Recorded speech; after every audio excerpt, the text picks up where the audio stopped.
अस्सलामुअलैकुम, आप देख रहे हैं बोल न्यूज़ और मैं हूं सनिया मलिक। मैं हूं माहरुख शहरियार। बुलेटिन का आगाज़ होगा इंतहाई अफसोसनाक खबर के साथ।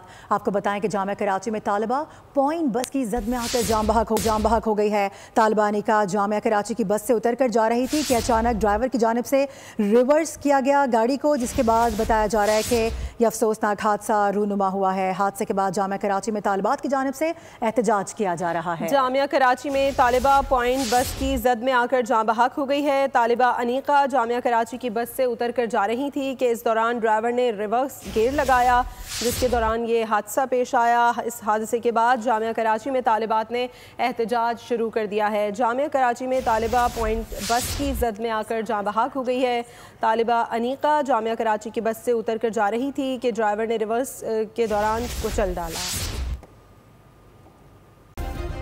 सब्सक्राइब करें और बेल दबाएं ताकि कोई खबर रह न जाए।